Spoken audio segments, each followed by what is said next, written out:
Alright, so in this video we're going to take you through and do a full walkthrough of a Morimoto D2S 5.0 Projector Retrofit in the 2016 Subaru Forester XT Touring model. The factory HIDs are reflector-based and they're mediocre at best. You can see here that the improvement is massive with the intensity and the cutoff with the D2S upgrade. First thing you have to do is to take off the bumper, which is held on by these bumper fasteners. The way to take them off is to pry out the middle pin and then remove the entire unit as a whole. There's a total of 6 along the bottom and 6 along the top that you'll have to remove. Now when you get to the fender, be sure to use even pressure and pull the bumper outward away from the fender until it separates from the clips. Also remember to remove your fog light harnesses if you have any, but at this point you should be able to remove the bumper. To remove the headlights, there's a total of 6 10mm hex bolts and then 2 of these little fastener clips that resemble those bumper clips, and they work in the same way. So you have to remove all of those before you can remove the headlight assembly.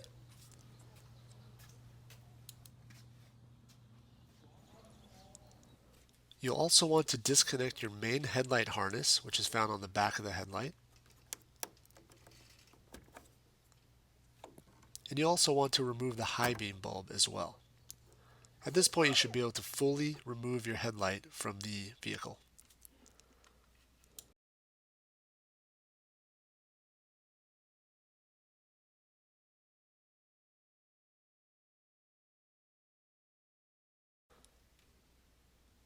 Here's some still images of the stock headlight. Notice that it's reflector based, so we need to install our projector in the main reflector area.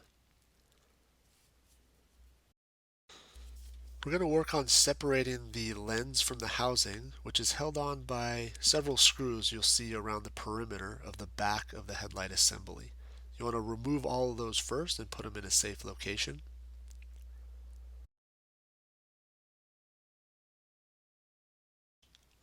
A magnetic parts tray comes in handy here to make sure all the miscellaneous screws stay organized. You also want to remove the wiring harness from the back of the headlight as well. If your vehicle is equipped with factory HIDs, you'll also need to remove the stock ballast as well as the stock HID igniter and bulb.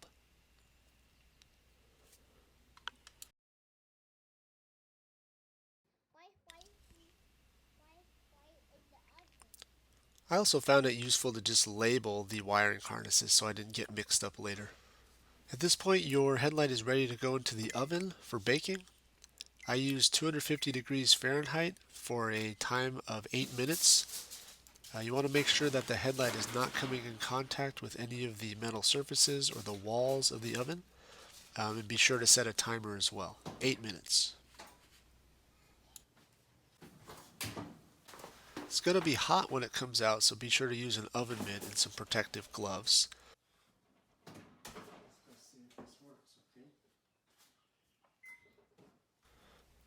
Get yourself a clean work area, and you don't need to rush. If you heated your headlights for long enough, you'll have a solid 5 to 10 minutes to separate the lens from the housing before the butyl rubber starts to harden again. I chose to use the seal splitter from Morimoto. It's a cheap tool, and it really did come in handy when separating the lens. You want to make sure to lift up the clips that you can and very slowly work your way around the perimeter and split the lens from the main part of the housing. As you work your way around the perimeter, you also want to try and clear away any of the stringy stuff because you don't want that stuff landing on the inside of your lens.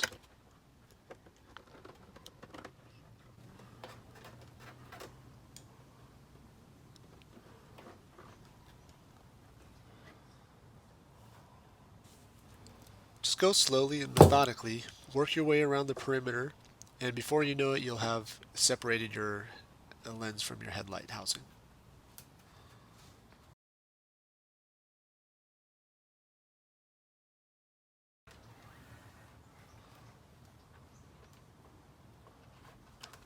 Most modern headlights will have the same basic structure. There'll be a main housing, And attached to the main housing will be the reflector bowl. And there'll be the lens, and on the inside of the lens there'll be some type of chrome bezel. What you can see here is that I'm removing the bezel from the lens, and it's usually held on by a few screws. If your Forester has a factory sealant, there'll be a few extra screws that you have to remove in order to remove the circuit board. Once you remove all the screws, work your way around and make sure there's no additional clips holding the bezel in. Then carefully remove the bezel from the lens and put it somewhere safe.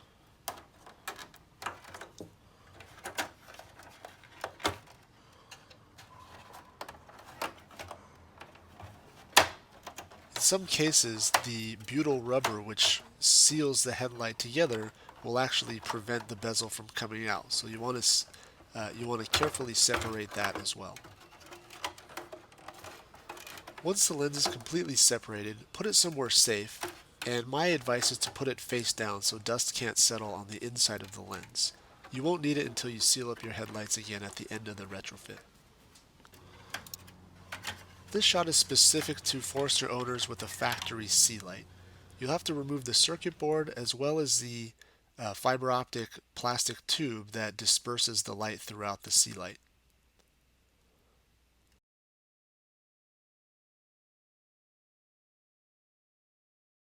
There's several clips along the back of the sealant, and they're relatively fragile, so you want to go slowly as you unclip those and be careful not to snap any off.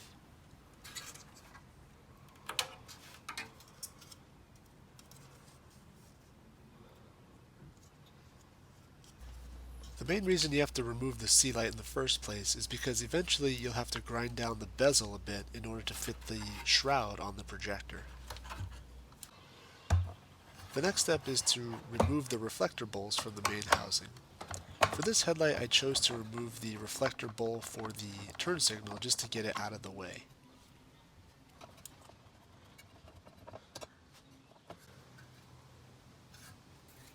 The Forester only has an up and down factory adjustment for the headlight, which means that there's one adjustment screw and two mounting points.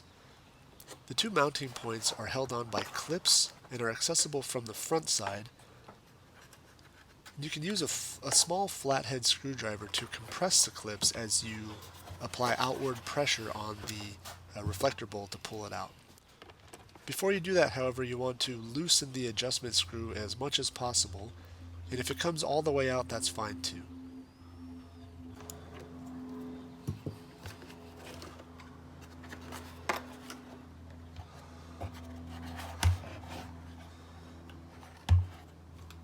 So I'm going to start with this first pivot point. You notice that there's clips on either side and you need to compress them inward in order to release the reflector bowl from that pin. I'm using a small flathead screwdriver to squeeze them inward as I apply outward pressure on the reflector bowl. And it's a bit tricky because you have to do this for both of the mounting points at the same time without allowing the reflector bowl to re-clip itself back into place. Notice that I'm attempting to apply outward pressure the entire time while depressing those retaining clips.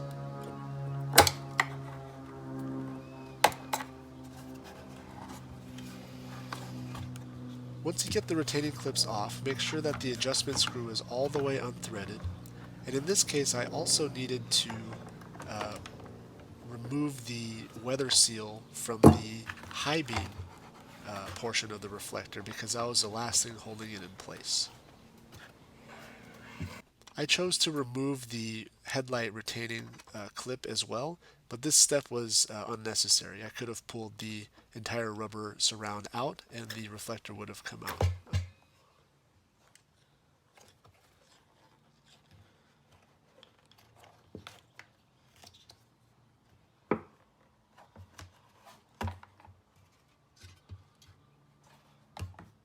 With the headlight reflector removed, it's time to start mounting the projector. I chose to use the nut and bolt method to mount the projector as it seems to provide the most amount of adjustability as you mount it. The most important part is to try and get the rotation adjustment right first because the nut and bolt method allows for up and down and left and right adjustments but not rotation. Mount the bolts into the projector and use any horizontal reference line in the reflector bowl to ensure perfect rotation adjustment. You'll want to double check and even triple check that your hole alignment is horizontal so that the rotation adjustment is perfect. Start with the smallest drill bit you can and drill perpendicular to the face of the reflector bowl. Once you drill all the way through the plastic, then rotate the drill bit so that all the bolts will be parallel to one another. Admittedly, this isn't the best way to use this tool, but it will ensure that your holes are all perfectly drilled in the exact same spot that you marked.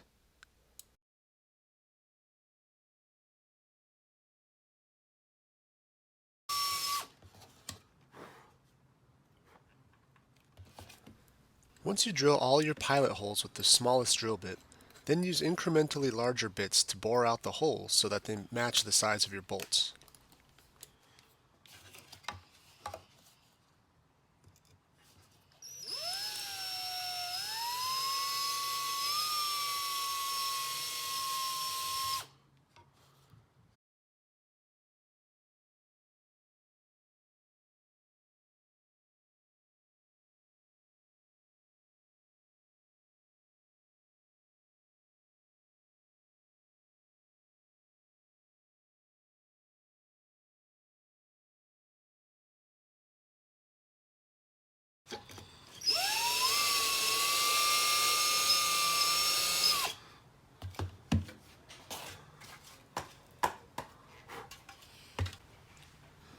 At this point, you can do a test fit just to make sure all the bolt holes for mounting will align. The projector won't fit all the way through the reflector bowl yet because you haven't cut out the back of the bowl large enough for it to be recessed. All we're doing here is checking to make sure our bolt holes align. In many applications, you're going to want to recess the projector into the reflector bowl further than would allow if you just use the threaded shaft method. The Dremel cutting tools come in handy here as you can easily remove the material from the back of the projector housing. Be careful when grinding this stuff out because the powder that comes off the reflector bowl material is really fine. You don't want to breathe it in. I had a fan set up behind me to blow all the powder forward in front of me, and I also wore a mask. It might also be obvious why I chose to drill the mounting holes first, because now when I'm cutting out the material in the back, I can see exactly how far my limits are for cutting out the material for recessing the projector.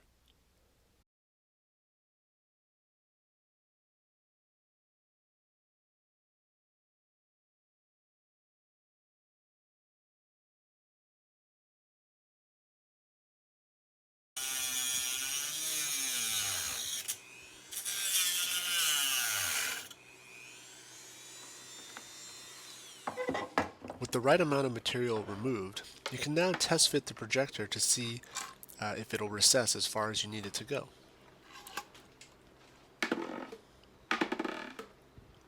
In this case, it looks about perfect. I was always curious about how the nut and bolt method worked when tightening down the projector to the reflector bowl, since the reflector bowl was at an angle.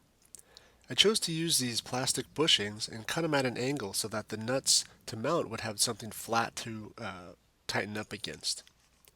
Even though the vehicle has a stock up and down adjustment, you also want the projector to be aligned with the high beam in the reflector bowl itself. In order to do this, you can find a surface on the back of the stock high beam bowl, and you can match that to that of the projector so that you can ensure both beam patterns within the reflector will align with each other. This ability to make micro adjustments to the horizontal and vertical alignment of the projector is what makes the nut and bolt method superior in my opinion. If you're using a bi-xenon projector, now would be a good time to put together the solenoid harness and feed that through the back of the reflector bowl. With the adjustment nuts set in place on the top side of the reflector, you can feed the projector through the reflector bowl, and you can lock it into place using the lock nuts on the back side.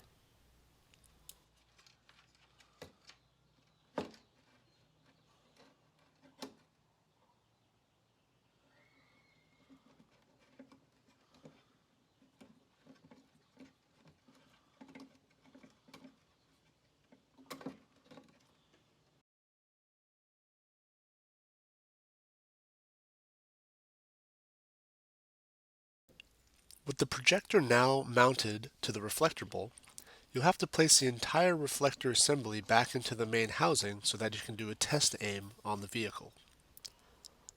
This is going to require you to snap the two adjustment pins back into place, as well as thread in the adjustment screw for the vertical adjustment on the back side of the housing.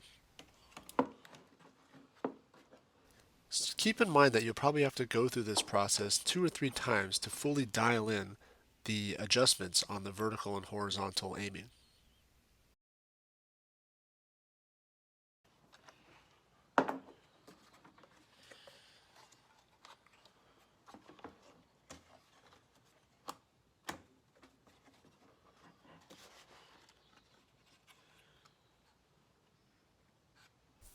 One interesting thing that came up in this build is that the factory 12-volt supply to the headlights from the vehicle was not a standard plug. After some research, I found out that it was actually a plug that's commonly used on alternators, and so I had to source a plug from eBay, basically, and I found through some research that this plug would be compatible with the standard Denso alternator plugs. So I only needed to use this side of the plug. The other side I was able to clip off and basically make a small wiring harness so that the factory 12-volt line from the vehicle could be connected to the input side of the ballast.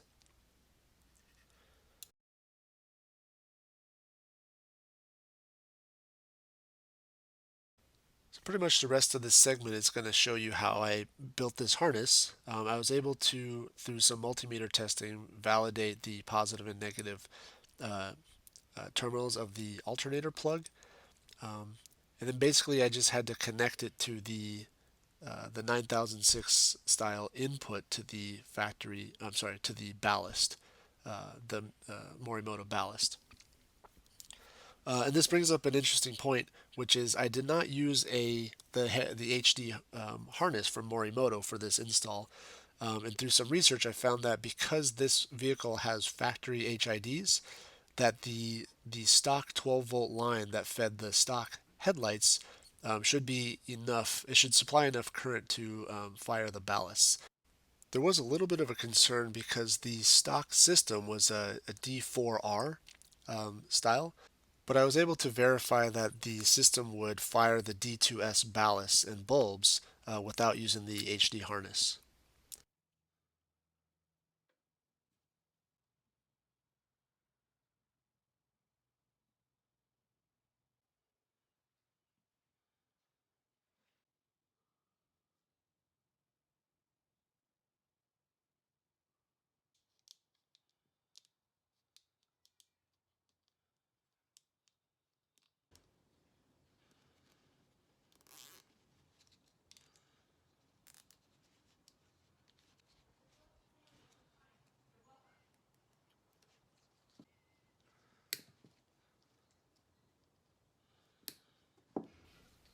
Okay, so with this little harness complete, you can kind of see how the overall system is going to be wired. You have the stock 12-volt input going into the Morimoto ballast, which is going to fire the D2S bulb via the igniter. So with the wiring harness complete and the projector mounted to the reflector, which is now mounted back into the housing, it's time to do the aiming of the headlights.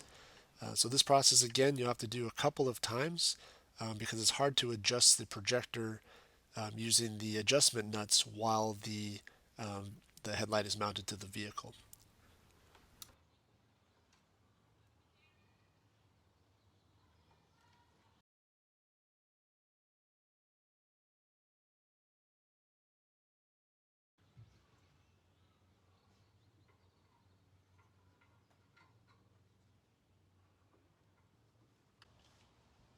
For most people doing this retrofit at home, they're not necessarily able to park their vehicle exactly 25 feet away from a wall.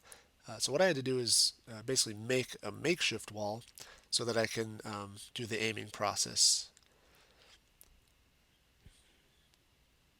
Basically taped up some cardboard so that I had a wide spread, enough to cover the entire beam of the vehicle. And then I marked the center line of both projectors on the wall. and that gave me the sort of left-right adjustment, uh, at least so that the two beams would be parallel.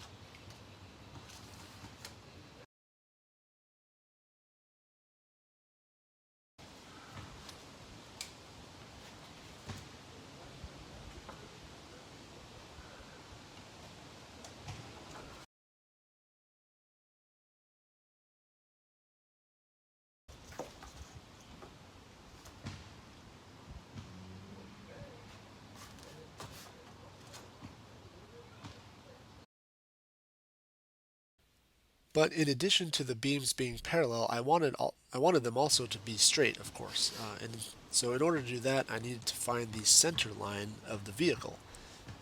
So using a bit of clever geometry, I was able to find the exact center line of the vehicle, and then I could center my wall on that line so that the left and right aiming process would be just perfect.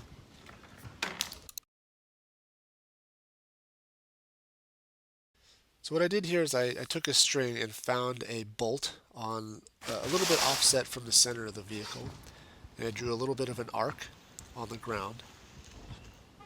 And then what I did was I found a bolt, sort of the mirror image of that bolt on the other side of the vehicle with the same line, and drew another arc.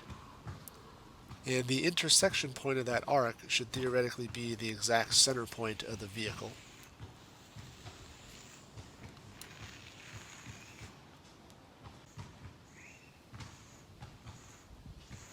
After that, I found another point which represented the center of the vehicle by drawing a line straight down from a bolt that was mounted directly to the front of the vehicle. And then I basically just connected those two lines. And what this did was it gave me a straight line that was running exactly down the center of the vehicle so that I can use it to aim the headlights horizontally. Using this method, it doesn't matter where you park your car or how straight it is with respect to a wall or any other type of reference in your workspace.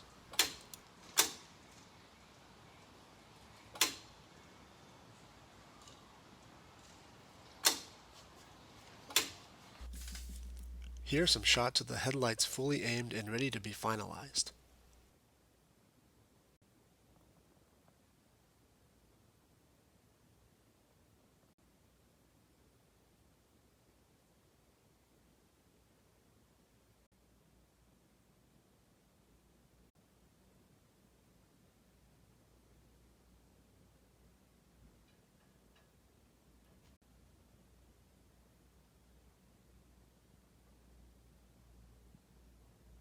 Once I was absolutely certain that the aiming was spot on, I removed the projectors, mixed up some JB Quick epoxy, and cemented the inner adjustment nuts in place. While the projectors were out, I gave the reflector bowls a thorough washing in the sink with dish soap and water. After debating whether to paint them or not, I ended up leaving them the stock chrome finish for the most factory look. I reassembled the projector into the reflector, feeding the high beam solenoid wires through and slipping the nylon angle washers and tightening the lock nuts down.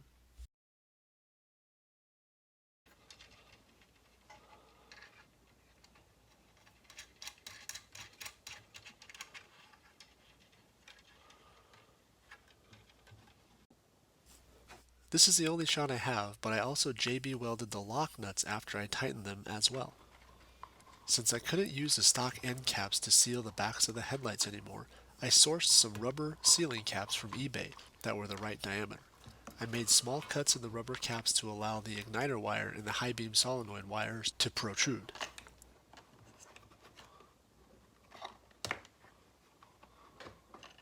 To seal the rubber end caps to the housing, I used some 4-inch diameter metal hose clamps.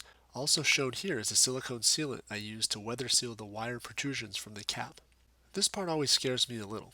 You really only have one chance to mount the projector shrouds properly, if using adhesive. I used JB Quick to adhere the shrouds to the projector for a permanent mount. The last thing you want is for your shrouds to fall off inside the headlight once it's all sealed up. This happened to me on a retrofit on my previous vehicle, and it was not a fun repair. You've basically got a few minutes to make any fine adjustments to the shrouds, but once the epoxy sets, that's pretty much it, so double check your work. Here's a completed mounted projector and shroud. Unless your stock headlight is huge, you'll likely have to trim the bezel for the newly mounted projector to fit inside the headlight. This process takes a long time, but going little by little and checking for fit each time you remove some material is the way to go. You can always remove more material, but once it's gone, you can't put it back.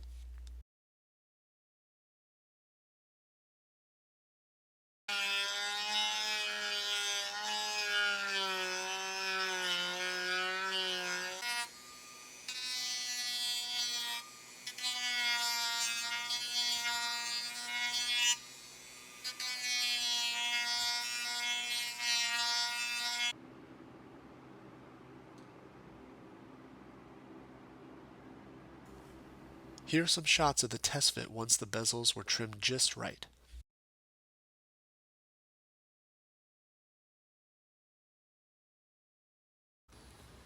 Since I'm overly paranoid, I opted to do one final test fit to the car to make sure the aiming was still good before sealing the headlights up. Give everything a complete wipe down and make sure there's no dust or debris in the headlight. I had problems with condensation in my first retrofit a long time ago, so I used these desiccant packets hidden away in the crevices of the headlight in the case of moisture somehow entering the headlight. It's a cheap insurance policy. With the bezel trimmed down and cleaned, reassemble your sealant if you have one.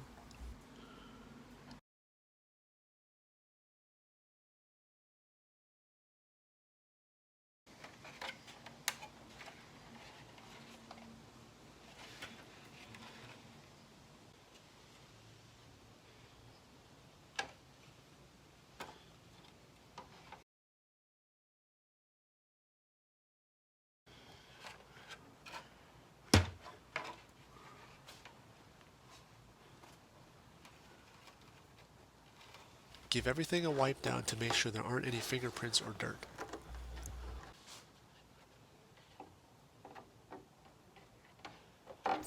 Remount the bezel into the lens using all of the screws that you removed.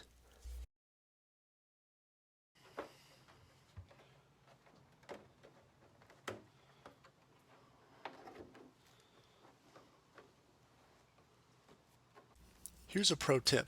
When you first pull apart your headlights, the remaining buttle seal will look messy and rough. Even if you use new sealant, you might get air pockets, which could let in moisture. Can't remember exactly where I saw this tip, but using a heat gun, you can heat up the remaining sealant in the housing and flatten it down to create a nice square channel so the lens has a uniform slot to sit in. This is what the channel will look like if you take this extra step. Now you have a perfect channel in which you can add additional sealant. Retrorubber from Morimoto is perfect for ensuring that you seal up your headlights properly. The trick here is to pull off a section of butyl, then pre-stretch it first to narrow it down a bit. You want a line of butyl to run all the way around the nice channel you just created, and if you use the retrorubber as it comes out of the box, it will be way too thick, so you want to stretch it first to thin it out a little bit.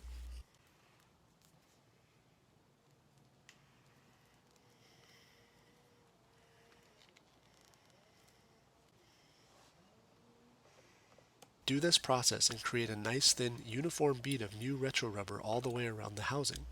Make sure you overlap sections a little bit just to avoid any gaps.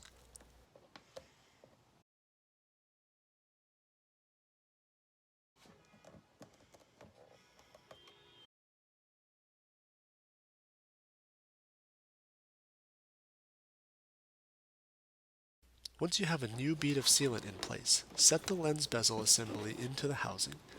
Try your best to squish it down as far as it will go. It won't mount all the way, of course, until we bake them and soften up the new sealant. Just like before, 8 minutes at a preheated oven at 250 degrees Fahrenheit will be just right. With the headlight nice and hot, you'll be able to push the headlight back together all the way, re-engaging the clips around the perimeter. You can use some pliers with soft jaws to really squeeze the lens fully back onto the housing. Reattach the mounting screws to complete the resealing process.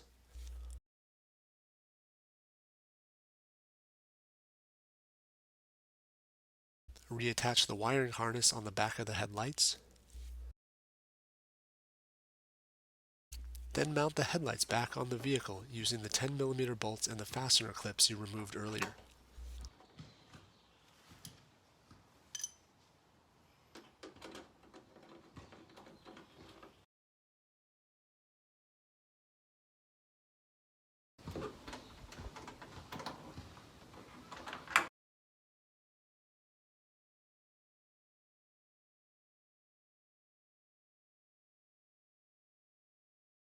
Plug in the HID ballast from the igniter wire and plug in the main headlight harness as well as a high beam harness.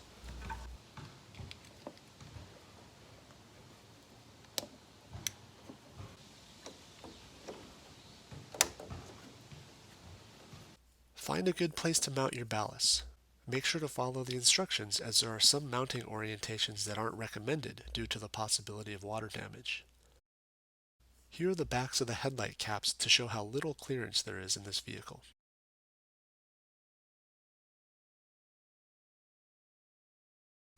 In the home stretch, all that's left is to remount the bumper using the reverse process from the removal.